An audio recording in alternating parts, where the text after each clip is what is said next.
I want to go ahead and greet everybody. If you don't know me, welcome. I'm really glad that you were all able to join us today. My name is Becky Plate. I've lived in Douglas County for about 18 years, and I want to introduce any of you who might not already know him to our state senator, Tom Holland. Senator Holland served our area as a House representative from 2003 to 2009 when he was then elected to the state Senate, and he has been working for the residents of the 3rd State Senate District since that time. He is the ranking minority member on the Senate Assessment and Taxation Committee and the Senate Commerce Committee. And I'm very proud to be part of Senator Holland's reelection campaign because I really believe we need to keep his voice in the Senate, speaking out for the needs of our communities. We need representation that we can trust to really be working for our interests and not for outside interests and special interests. Me personally, I'm a nurse and an education advocate. I actually serve on the Eudora School Board. So for me, kind of while I care about a lot of issues that impact Kansans, my top 2 are typically going to have to do with access to affordable healthcare and access to high quality public education. And Senator Holland has been a steadfast supporter on both of those topics. He has absolutely supported the efforts in the legislature to expand Medicaid and also to protect and preserve our public schools. So I am very glad to know him, and I'm happy to help all of you get to know him a little bit better tonight as well. And so with that, Senator Holland, I will let you tell everyone hello. Unmute. You gotta unmute. Sorry. That's okay. We're new to Zoom, right? I own a technology company, and technology befuddles me. What can I say? Hey, listen, all. Thank you so much for being here today. First of all, I got to give a huge shout out to my campaign manager, Becky. She is truly the brains of the operation. And by the way, for all my future campaigns, you can't use her. I'm sorry, she's mine. Anyway, no. But seriously, thank you for being here today. I want to make my comments short and sweet because I really, number one, I want this to be an interactive thing for those that have questions about my background, my policies. And 2, it's a darn nice day outside. So, I mean, hey, if you got leaves to rake or whatever, of course, it's kind of windy. Maybe it kind of be a loss. Anyway, but just a little bit about my background. I'm 59 years old. I've been married for over 39 years. I have 4 adult children. My wife is Barbara. I run 4 different small businesses, an IT company, a business consulting firm, a winery, and most of my recent endeavor is a manufacturing startup for smart gun technology. I have been, I think probably my entire time, maybe not my entire time, but boy, it seems like at least the last 2 cycles, the 2 terms, I have been ranking minority member of both Senate Assessment Taxation Committees as well as Senate Commerce. I'm also currently the ranking on the Joint Committee on Information Technology. As Becky alluded to, the reason why I ran for the legislature, this has been back in the summer of 2002, is because I want to make a difference for public education. My kids were currently, 1 had already graduated out, but 3 were in the Lawrence public school systems. I just thought they were underfunded. And so that was my basis of running. I happened to be a 4-term incumbent, Ralph Tanner, who was head of the House Education Committee at the time. Actually happened to luck out that cycle because K-12 funding was at the forefront of a lot of people's minds that summer and that fall. So anyway, I'm just going to shut it down right there, and would love to entertain questions, thoughts, comments, whatever, as we go into the final couple weeks of the campaign.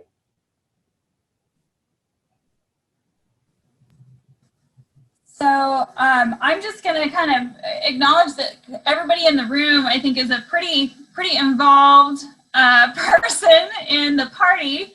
And so I guess my question to you all would be, when you're talking to voters, whether you're, doing texting or you're, whatever format you're in, that you're talking with people, are there, especially people in the 3rd district, are there things that you think voters want to know about that maybe you don't know what Senator Holland's perspective on it is, that you want to be able to say, well, this is what he told me. Does anybody have an area that they know is kind of on the top of mind for a lot of people that they'd like to know what Senator Holland's stance is on it? Sure. I've got a question. Tom said he was working on smart gun technology, and we've been quite involved with Moms Demand Action for gun sense in America, and so this sort of sounds like walking the walk in addition to talking the talk. So and I do know a lot of a lot of folks in his area are probably swing voters who need to be convinced that he's pragmatic on the Second Amendment. So maybe Tom could fill us in a little bit more, because I've been saying good things about his attitude towards gun safety, but I didn't know this last fact. Sure. Thanks for the question. So basically, I've really enjoyed a lot of support from moms, and if anybody looks at my record, they see that that while I do support firearm ownership, I am a believer in the Second Amendment. I also think that basically I'm very much a proponent of gun safety.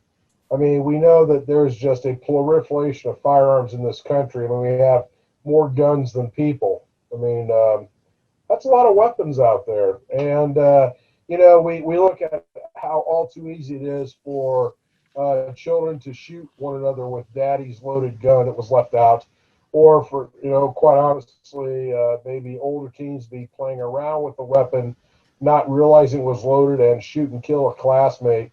That actually happened to an acquaintance that I knew in high school as I was growing up.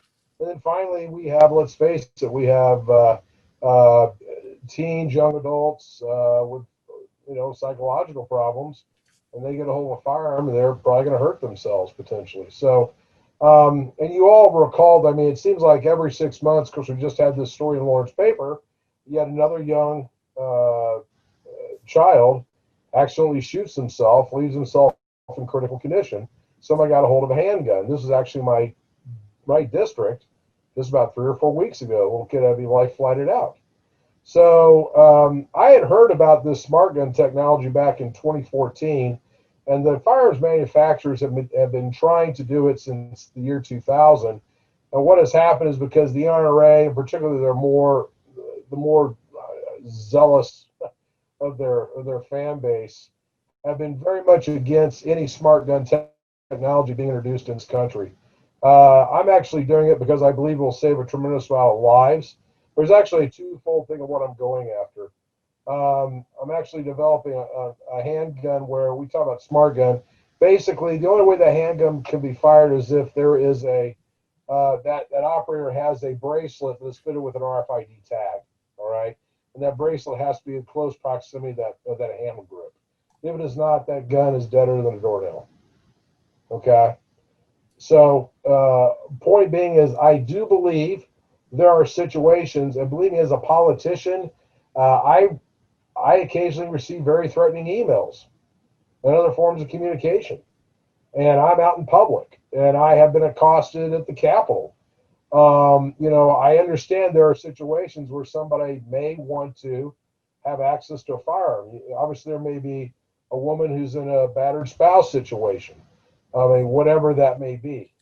But what I am saying is that if we provide this technology where only the true operator of the gun can fire it, I think then that's going to save a lot of lives. I mean, make no mistake, there continues to be a proliferation of guns and gun sales. Back in March, if you were to look at basically how many handguns were sold in that month alone with the onset of COVID, there were 2.5 million handguns sold. I mean, what a mind blow, in addition to the over 300 million we have today. The other application, I want to share this with you because it came out of my kind of just becoming aware of the Black Lives Matter movement. When it was the young man, I forget his, but over in Ferguson, who was shot and killed. And then, of course, we had the choking out of Eric Gardner. by the New York City police officer, and then you had just the wanton murder of George Floyd up in Minneapolis. What you see is you see certain individuals with our law enforcement communities, you know, they're not being held accountable. And so the other thing we're doing with this technology is we're actually going to introduce a firearm for law enforcement officers, and we're going to make that gun a data generator. So that every time that gun is basically gripped, we're going to basically send a transaction through the cloud into a repository. Every time that gun is fired, we're going to send a transaction through the cloud into a repository. Every time something significant happens to that handgun, we will know who fired it, where it was at, when did it occur, okay? Because with that type of evidence, that brings accountability and transparency to policing operations. And we think that is exactly, you hear the hue and cry from citizens and politicians wanting to make policing functions accountable in this country. And that is something I'm going to go after tongue and hammer. When you go back to the Obama administration prior to President Trump assuming office, if you look at the statements, particularly of Joe Biden, they were very much encouraging of smart gun technology. And by adoption of this, I believe we can empower citizens to hold not only government more accountable, but also to provide them some personal protection if they deem it necessary without inadvertently endangering loved ones around them. So I didn't mean to get off too on the beaten track with that, but that has been a passion of mine because we have a big problem with handguns in this country, and we got to rein that back. And of course, the moms know my record on gun safety. I believe it was 2 years ago, I introduced an amendment to basically get rid of all assault weapons in the state of Kansas. I very much support, I'm very much against constitutional carry. I do believe a person's right to conceal carry, but I also believe if they are going to conceal carry, they need to be trained and permitted. If we require a 16-year-old to get training and licensed before he or she operates a vehicle on our motorways, the least we can do is be sure that someone is properly trained and licensed before they start conceal and carry. I'm incredibly concerned about particularly what they call these castle doctrine or stand your ground laws. I think when you have a proliferation of handguns in the public square and with no way basically to hold people accountable, I think you're asking for trouble. And we've seen things like that in the Trayvon Martin situation, among other things, because I believe, some potentially very problematic policies. You know, when you start having something like the stand your ground, but that's not in your private property, that's out in the public square, you know, does that make sense? Or potentially giving somebody a license to murder because I can always say to a jury, well, I feared for my life. And how am I ever going to be able to you know, evaluate that as a jury? I wouldn't. So I'm also very concerned. We saw what happened to the governor of Michigan, Gretchen Whitmer, and even threats made to the governor of Virginia. I have a real problem now with people open carrying of weapons, particularly assault weapons, things that look like assault weapons, when we talk about in our public square, particularly when it comes to on the state capitol grounds, near polling places. And if I am fortunate enough to be reelected, I want to go back and I want to review some of those laws, because it is important that as a society that truly values the First Amendment, we need to be sure that we are protecting speech and not instead having people be possibly intimidated, okay, for speaking out in the public square about what they believe in. Sorry, Becky, I rambled too much. That's okay. That's okay. I mean, I think you make a good point about some of the recent discourse towards politicians and that kind of thing too. I know the mayor of Wichita, Dr. Whipple, they just foiled a plot that was to I think kidnap and assault him as well. So. Exactly. So does anybody else have anything else specific that they know, voters have been asking about, that kind of thing. I know I have a couple of things, but I don't want to steal anybody's thunder if anyone has any specific questions. Hey, Becky, let me jump in real quick one more time. I do want to follow up as the question.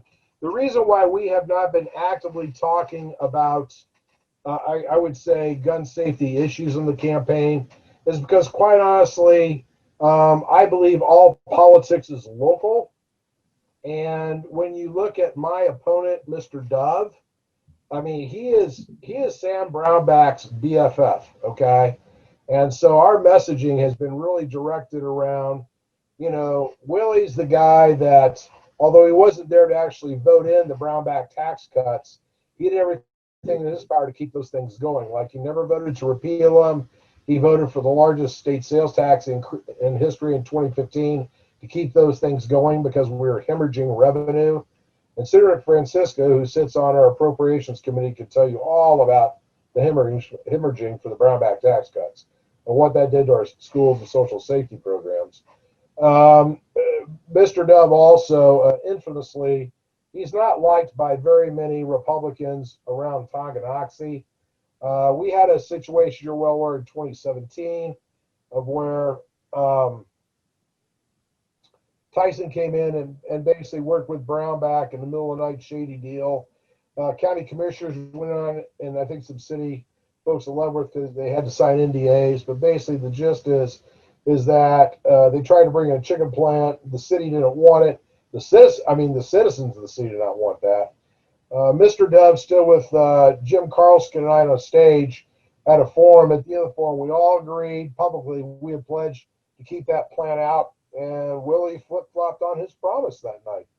And a lot of folks up there know that. So we've been focusing on his association with Brownback and his support for the disastrous tax cuts, his flip-flop and Tyson. And we have been kind of kicking him in the shins over his leaving a load of handgun in the Capitol. But that's really been the focus of our talks. And why I've been talking to people has really been focused on COVID. As a small business owner, I have some very specific ideas of how I think we need to bring our citizens, our small business, our communities together to get through this. And so those are the types of things I've been focusing on. So I wanted to be sure I got back to you on that, Mr. Burke, okay? Yes, I was thinking that Mr. Dove would have been an excellent candidate to have one of your smart guns that couldn't be used by anybody but the owner, since he seems to think it's okay to leave his loaded handgun laying around just wherever. So he would have been a fantastic candidate to get that particular model. Becky, that's wicked. I'm just saying, because then he literally votes against safety measures, right? He votes against any kind of training when he clearly could use some. So it's the truth, but I don't think it's just for Representative Dove. I think there are people who feel the need to have a gun and, because of fear, but they're going to find themselves forgetting things. And this is really good technology to let those people act out on their fear without threatening others. Because if they can say, I know how to handle a gun, I'm in charge of this, they're not just leaving it. I think the thing that people worried about most is in the Capitol, we have lots of pages. These are younger kids. They could pick that up and they may not know whether it's loaded, whether it's not, how it's handled. So I think Becky made a great point. Tom, I'd like to follow up. You were talking about some of the ideas you had related to COVID, and clearly COVID is not going to just disappear in 2021. So what are some of the ideas that you've had? I think it's an ongoing public health issue. So I've always felt from a COVID perspective that really there's three parties that you need to bring together at the same time to have things work. And to me, it's always been number one, consumers, number two, employers, number three, employees. And, regardless of, what the president say, whether we should go back to work or not, regardless of what the governor says. And my point is that unless those three groups have confidence in what they're doing in their roles as consumers, employers, employees, we're not going to have much of an economy. And so I really laud Governor Sibilia, sorry, I really laud Governor Kelly for promoting, number one, masking, number two, promoting social distancing, because those are the types of practices that if we can follow, that starts to bring some confidence to our consumers, to our employers, to our employees. I was, one of the things we actually had go down, and Senator Francisco, she's the smarter senator in Douglas County, I will admit in a heartbeat. She made I can't remember, I think it was the end of the special session, but basically we put through some legislation that gave the governor some executive powers. But we also, basically, there was some limited liability provisions in there.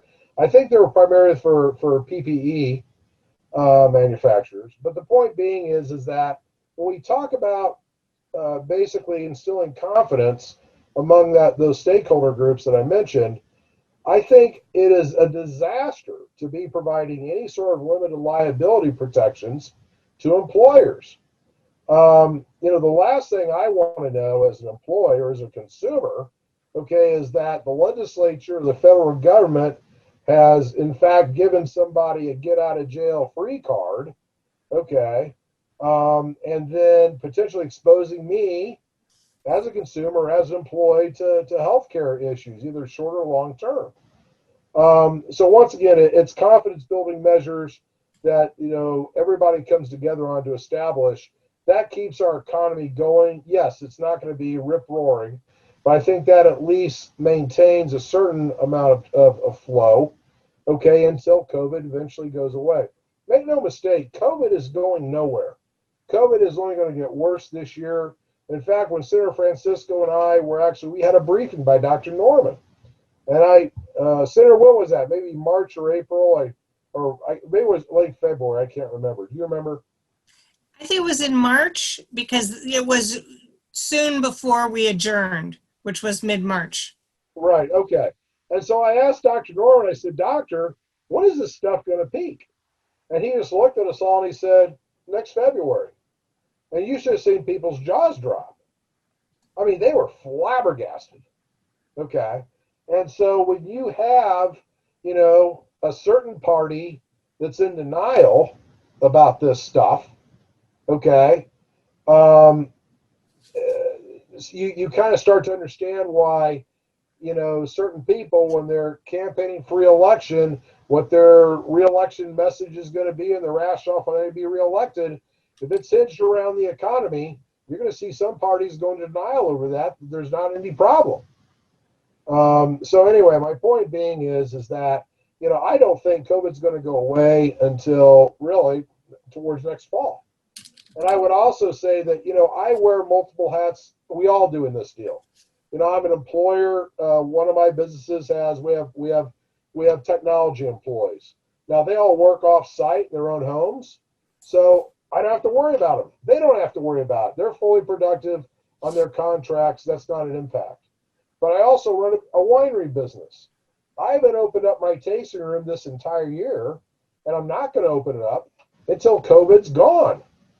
Because as a employer, I don't want to make my customers sick. I don't get myself sick. I mean, we're a very small winery, me just doing the tastings. But the point is that I don't have confidence to open that up without somebody getting seriously, injured or ill. And so once again, the point is that, it's confidence measures that bring this thing back. And that's why it is so darned important that we get Medicaid expansion. And it is so darn important that the Supreme Court or, whoever does not overturn the ACA, particularly when it comes to pre-existing conditions.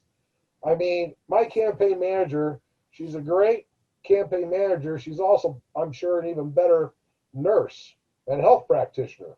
And she can tell you much more succinctly when you talk about the impact of what getting COVID means from a medical history perspective, you're talking about basically, a blood illness that can really affect vital organs all over your body. What are we going to do with all of our citizens that have been infected with COVID? And make no mistake, they talk about 8 million being infected now. Let's get real. It's probably more like 80 million. I mean, I have no idea. But I mean, we don't have an idea really how many have been infected. We just don't have any been tested and tested positive. So my point being is that, what are we going to do for all of our, tens of millions of citizens in the future down the road, 5, 10, 20 years later, okay, who have had COVID, something develops with an organ, and then an insurance company said, no, that's a pre-existing condition.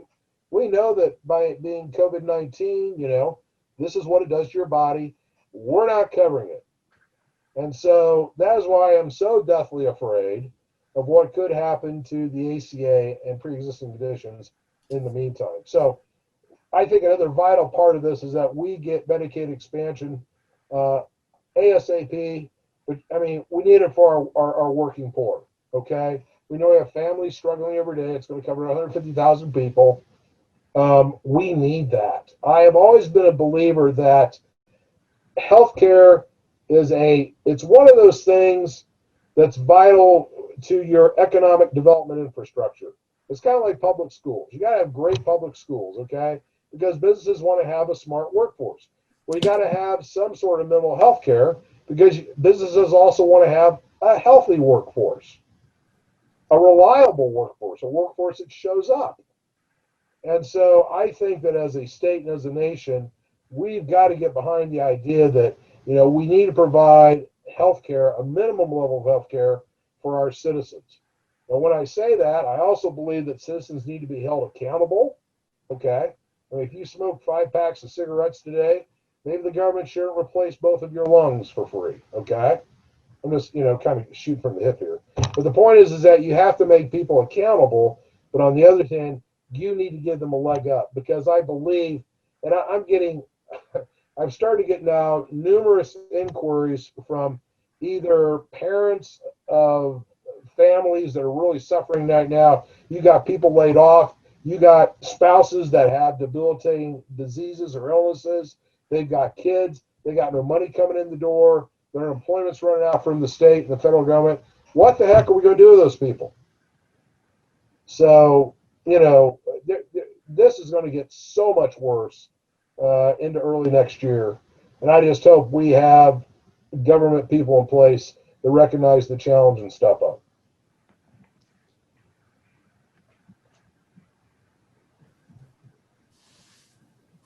Okay, so I actually wanted to kind of stay on the healthcare topic just a little bit. Tom, can you talk about maybe beyond the pre-existing condition stuff, what other things related to Medicaid expansion you're hoping will happen, whether that's with mental health stuff or as far as rural hospitals go, during this crisis, all that kind of stuff? Well, so we know that Medicaid expansion is going to help our rural healthcare facilities. We need to support that. I mean, having Medicaid expansion is going to help, LMH right in our backyard. Okay. I mean, it's going to help all of our medical facilities. Some other things related to the COVID situation is I think this points out just the glaring hole of not having high-speed internet access, okay, for our citizens. And everybody always talks about we need it for rural Kansas, and I know we have visions of, Western Kansas. But when I say we need internet access, we need it for rural, and I'm talking about rural parts in my district in Northeast Kansas. But it's more than just rural. We need it for urban. We really need it for anybody who can they cannot afford to get on it, okay, or those in areas truly inaccessible, in across the state, being Northeast or wherever. So to me, that's vital. And what I would like to see them do, and my guess is after the elections, regardless of what happens with the administration, I do think there's going to be this need for a broad infrastructure build out at the federal level. And to me, if we can get some federal dollars and maybe some state support, but more important, ingenuity with teaming with, local public-private partnerships, that we can build out, address some of these accessibility issues when it comes to getting on to high-speed internet. So that's something I want to do big time. I want to shift gears here and talk a little about mental health. And if I get too running at the mouth here, Becky, shut me down. I have been particularly concerned about mental health. It's kind of funny because it's like most things. I don't think people have appreciation for it until they see, though they're, I should say, impacted by it firsthand. Okay. I saw my mother slowly lose her life to Alzheimer's. She was originally diagnosed back in 2014. I knew something was going on with her probably prior to 2011. But I saw my mom gradually fade away. That was a rather eye-opening experience. My father was a single caregiver for her, cared for her out of the home. And so that opened my eyes. I've also have some family members who have dealt with mental health issues. And watching them and kind of helping them navigate through that process. I've also had some constituents reach out to me that have experienced personal tragedy because they didn't get the help when they needed it. Had a gentleman down in Baldwin, his name is Jerry Bennett. He lost an adult daughter. Her name was Christy. She committed suicide because she was having a mental health crisis. She had health insurance coverage, Blue Cross Blue Shield, but she had to jump through so many hoops to get that in facility support she needed for her crisis, that she actually got the bright idea, quote unquote, that if she attempted suicide, the carrier might say, "Gee, okay, because you did this, we'll allow the treatment, the services." Well, she ended up killing herself accidentally. But that's the honest to God truth what happened to this young woman. The system failed her. She had insurance, and the system failed her. We like to think we have mental health parity in this state. We don't. We don't treat it at all as parity. For example, I'm overweight. I'll probably say I'm obese. If all of a sudden, I've got heart blockage, okay, well, in a physical health setting, I'm going to go get a stent or something, bypass. I'm going to go basically get my heart fixed before it gets worse and causes more progressive damage and kills the heart muscles. If we're going to treat that as a mental health injury, we're going to wait till I have a heart attack and most likely die. But that's not parity. And so we've got to recognize that, okay, and adjust, practices accordingly. And so I introduced this bill with a conservative senator, Molly Baumgartner. The daughter was actually lived in her district. Her dad lived in mine. And so we got together and introduced this legislation. We co-sponsored it. And we introduced the Christy L. Bennett, Act last year. And I'm going to reintroduce it. Now, we didn't get a hearing. The insurance companies hate the bill. They don't want to pay more out for, claims. But I'll bring it back and go after it again. So it's things like that. Also, too, I had a number of constituents last year talk about how they're just getting chewed up. They knew or had loved ones, kids, adults, whatever, type 1 diabetics, insulin costs, out-of-pocket insulin costs going through the roof. And so I introduced a bill to basically cap out-of-pocket insulin costs for those who are covered. So we have needs of the people. And I truly believe that, while I believe in limited government, this is the type of role the government should play in putting together, once again, that minimal, basically healthcare infrastructure so our citizens can lead happy, productive lives.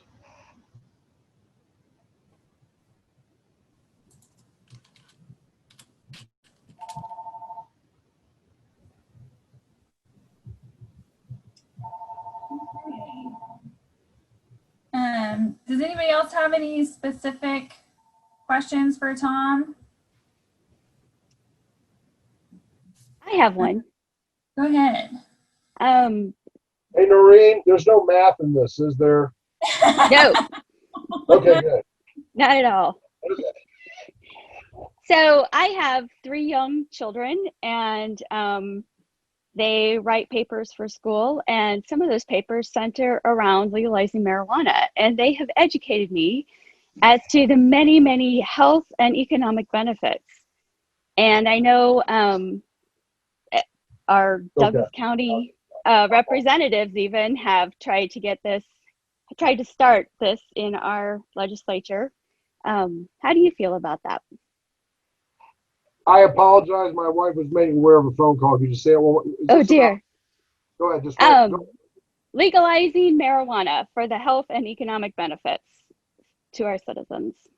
Okay. I'm not going to go to recreational marijuana. I don't support that. And I'll say yet. I very much support legalizing medical cannabis. What I have, maybe I've been in the legislature too long, Noreen, but what I have learned, whether it's healthcare, whether it's marijuana, whatever it is, I think what you have to do is you have to level set people and expectations. And I think it takes time to do that. I hear a lot of people, and this is some people I know very near and dear to me, they always fault the Obama administration. It's like, why couldn't we have done national health care, the Democrats went and just done it, okay? And I always say, because the people weren't ready for it, I truly believe that, if you want national health care, I truly believe that with the way we are with people, you progressively get there. And that's the most effective way to get there. Okay? I don't think you go from day to night with the flip of a switch. It's too disruptive. And I think the same thing with recreational marijuana. Don't get me wrong, and I'm not disagreeing with this. I mean, people say, well, how's that any different than, say, drinking hard alcohol? And probably at the end of the day, it's not. And quite honestly, I'd probably rather deal with somebody who's stoned than somebody who's probably drinking a half a bottle of Jack Daniel's whiskey, because the whiskey drinker probably might, beat the what out of me. I doubt the guy or gal smoking pot is going to do that. But I will go back to the point of is that, we need to, I think, first, once again, destigmatize marijuana by bringing medicinal into the marketplace and showing citizens, law enforcement, that this can be managed and maintained. And then I think from that point, once people grow comfortable with that, then we're in a much better position to have this discussion on legalization of recreational. Thank you. That makes a lot of sense.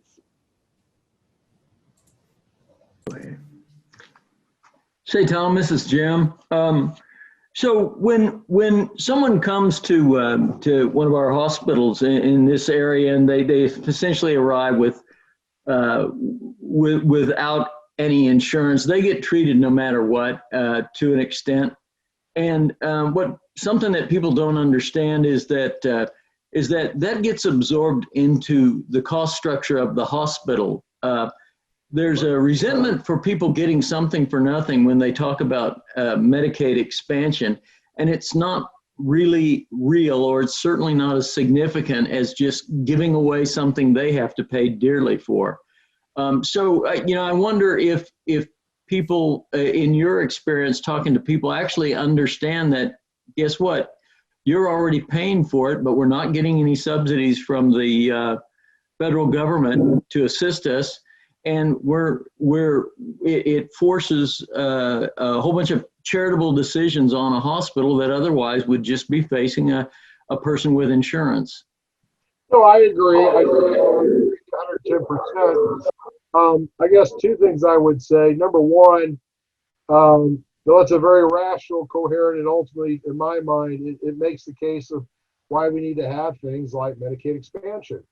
But once again, when you have basically people who are supported by insurance companies and whatnot, okay, they rather basically besmirch, poor working people by basically implying they're lazy or shiftless or can't keep a job or why should I care about them or whatever, when really something couldn't be further from the truth. So yes, I totally agree with you because, and this is why I believe we need to have things like Medicaid expansion, is because if we don't, then as far as I'm concerned, we have freeloaders on the system. And to me, once again, I don't begrudge anybody healthcare, but if somebody is not paying for those situations, I know as an insurance, as a person who has insurance, I'm going to eventually end up paying for it, either through my policy or through the taxes that I pay, to local units of government. So I think that's, exactly why we need to have that.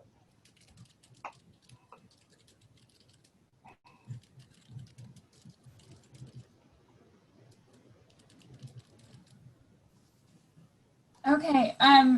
So Tom, you were talking a little bit earlier about broadband and people having access to it and being able to work remotely, et cetera. And I know for Eudora, one of the problems that we have has to do with schools. We have a lot of students. We're not that remote, but we have a lot of students that don't really have access to broadband. So I kind of was hoping you might talk a little bit more, circle back a little bit more to what your thoughts are about trying to fix that broadband problem in Northeast Kansas, but also just about support for schools during this crisis in general, or like how we got, to the point where we are and how we keep making it better rather than worse.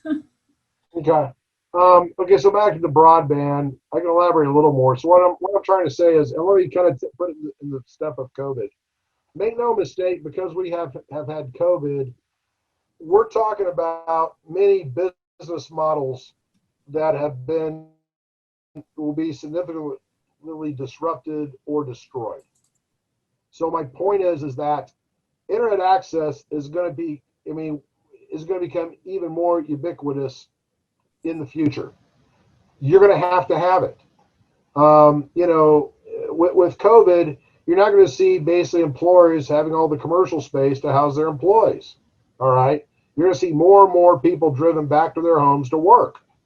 And once again, it's just going to reinforce the notion of is that, we'll be pushing out more and more educational opportunities to basically our citizens, whether they're children, middle age, later in life. It's going to be more and more pushing that back to their homes. And so I think because of COVID and the changing way we live our lives, either personally or through business, I think what that means is that there will be federal and state incentives there to make that happen, so that if we have lots of, say, urban children, okay, whose parents can't afford internet access, okay, we're going to basically, it'll be part of their annual tuition or whatever it is they're going to be getting a laptop or connectivity, whatever it is, and that's going to be one of the functions of the school district, is to getting those kids connected every year prior to time school starts, so they can do learning remotely. I don't think that's ever going to go away. And I would also say I think that's probably going to be a solution we need to be looking at for long term, regardless if the COVID goes away or not, for our more remote areas in the state. I mean, when you look at some of these school districts that are massive and they have incredibly low density of students, at some point you got to ask yourself, maybe we should just do remote learning totally. Okay. Because at the end of the day, it's all about what's the best way to educate a child. And don't get me wrong, I'm all for kids interacting with the kids and everything else. But, as this state goes forward, at the end of the day, somebody always asks the question, well, how do we pay for it? And so when we have seniors here in Northeast Kansas on fixed incomes, literally getting taxed out of their homes, okay, and then we also have other areas of this state where basically, they they're getting subsidized by Northeast and South Central Kansas because they don't have the revenue generation to support their own infrastructure, be it for local government, education, whatever, transportation, roads, whatever that is. And so I think remote learning is going to get woven permanently into our fabric as we go forward.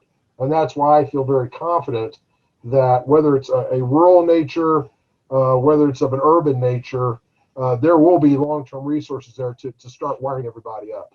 Because we needed to educate, we just need to do business. And then you're thinking about schools, Becky, in general? Maybe just a little bit about kind of how we got to a point where we were with the, like, I know you were talking a little bit earlier about the Brownback tax experiment, that kind of thing. So what you think, how we got there, and then what you think we need to do to kind of protect the progress we made with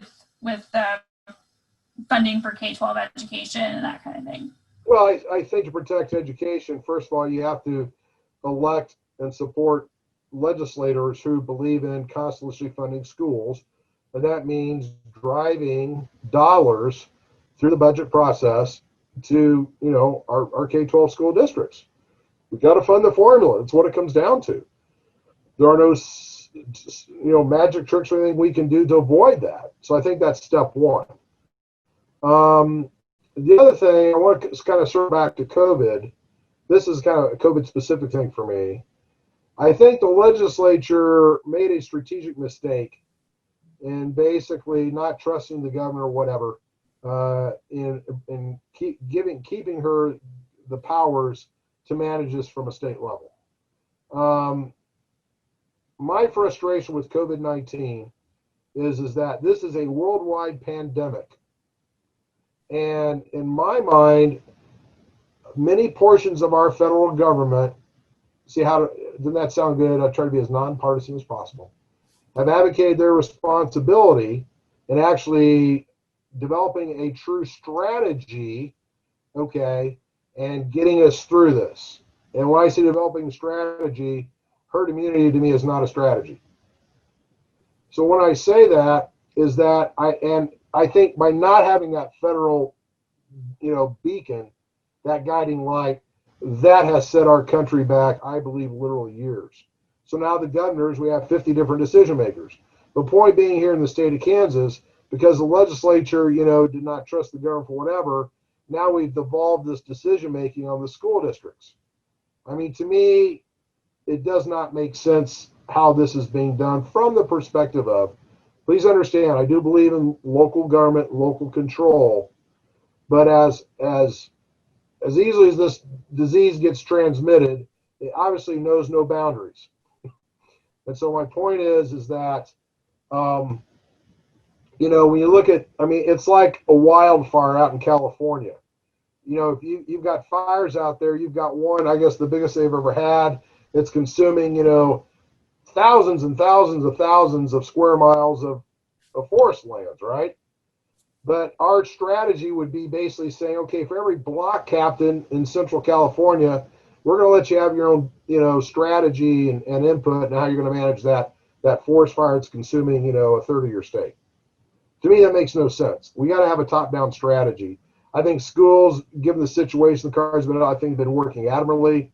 But I will go back to, at the end of the day, if I were in charge of running our public schools, my number one concern would be the long-term healthcare effects this is going to have on not only the kids in the school, but what that means to when the kids go back home at night to their parents.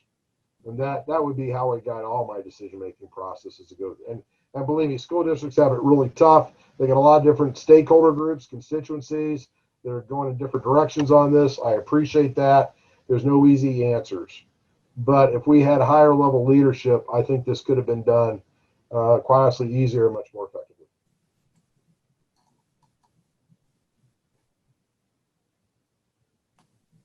I'm sorry I'm being too senatorial. I ramble too much. Marcy's much more succinct than I am.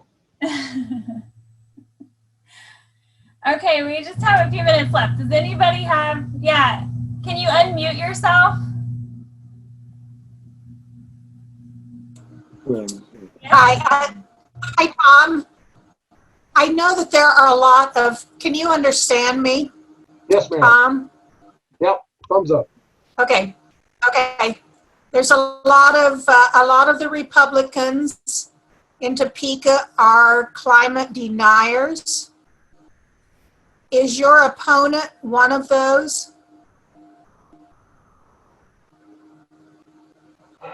I cannot point you in any specific thing and say that he is a climate denier. However, I will also tell you, he pretty much, he will vote however the State Chamber of Commerce tells him to vote. And when you look at basically the political influences in our state, Senator Francisco will also tell you we're constantly getting bombarded by the pro-corporate business messages, particularly when it comes to fossil fuels, industrial ag businesses, okay? And let's face it, those are industries that are not helpful right now to our environment. Mr. Dove is a major supporter of them. So I can't speak to what his view on climate is, but my feeling is that the way he votes, it's certainly not good for our environment long term. Penny, I couldn't tell you for Thank you. sure if he's a climate denier either, but I can tell you that I attended a forum. I think it was maybe the last election cycle that he was at, and there was a question that came up about state and federal subsidies for green energy solutions such as wind energy, and he adamantly was against subsidizing green energy programs, and said essentially that if they were not industries and programs that could survive, sort of stand on their own 2 feet, that he did not believe that the taxpayers should be subsidizing those. And I'm not sure how well thought out his answer was, though, honestly, because I gave a follow-up question at this forum and asked if he thought that that also applied to other industries, and that if essentially he would apply the same rules to other kinds of farms as he would to wind farms, and say that if farmers couldn't stand on their own 2 feet, that they shouldn't be allowed to have subsidies either. And he said, yes, I think that's right. I think farmers shouldn't get subsidies. So I don't think he really was totally thinking through his answer, but he definitely said he was opposed to green energy solutions getting any kind of financial subsidies.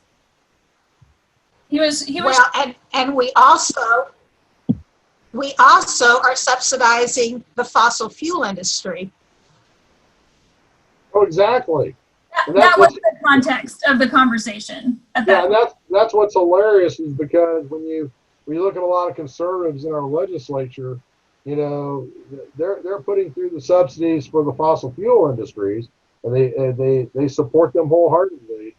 But all of a sudden, we have this big conversion to free market when it comes to anybody that could basically knock fossil fuels off their pedestal. So it's kind of interesting. okay, we are about out of time. Does anybody else have any other questions for Tom? Going once, going twice. Okay, I think. Oh, do you have one, Jim?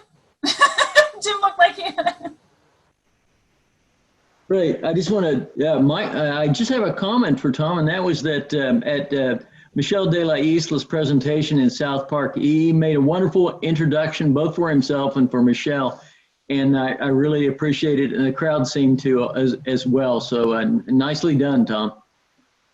Hey, Jim, thank you. I think she's a wonderful candidate. And I just have this sense about her that she's going to be the sleeper candidate that sneaks this out.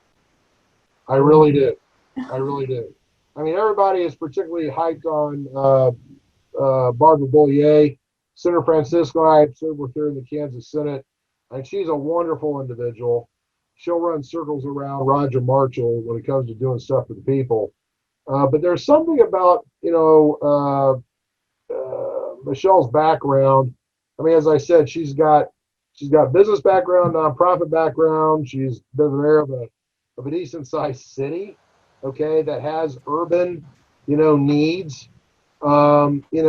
She's got some knowledge that going to DC, I think she could help this country. And I have this sense that she may just do it. So we'll see. I really hope she does. Hey, listen, before we sign off here, I want to thank each and every one of you, okay, for doing what you do for the party. I mean, every square I see up on that board, you guys are out there, every week during campaign season, you're all going to the monthly meetings. I don't hold the candle to you as far as the contributions you made to the party. And, but just, it's folks like you that allow us to have, the impact we do, as Democrats, not only here in Douglas County, but believe me, we make the difference when it comes to these bigger races. I mean, we are the go-to county. If people want votes, they're going to come to Douglas County because we're going to produce the solid Democratic support for them. And that starts with having good leadership in the county party, such as yourself, that really, do the grunge work of organizing. We need people to do the stuff. And, it's not sexy. It's not glamorous. But by God, we need it if we're going to be successful at the ballot box. So thank you for what you do, really. And not only just for everybody else, but specifically for my campaign. There's nobody else has an opponent, pretty much general election. Maybe that says something about me. I don't know. But the point is that I think there could have been a lot of people ignoring my race, and just saying, well, I'm nuts with Tom, but y'all have it. You've got behind my campaign and my race, and I feel very confident that we're just going to really get after Mr. Dove when the votes start coming in on November 3rd. So, hey, thank you all. Becky, thank you so much for moderating this. She's quite skillful in how she directs my comments. That's the reason why she gets to do this. So anyway. Stay on message. There you go. Thank you very much, and Becky and Tom, you brought it in right on time. So thank you very much, and yep, we got your back, man. But you're the one out there that has to do the heavy lifting. So thank you all. Have a super weekend and vote early. yes, and thank you, Senator Francisco. Yes, Good thank to you. be here. Yes. Thank you, Marcy. Thank you, And Senator. I'm going to send Tom Holland a copy of the ad that I just put his name in the community voice, and get it on to Becky, or she can send me a message with her email. So Okay. Fabulous. Okay. Always working. Thank you, Senator. You're welcome. Thanks all for being here. Have a super day. Okay. Bye-bye, guys.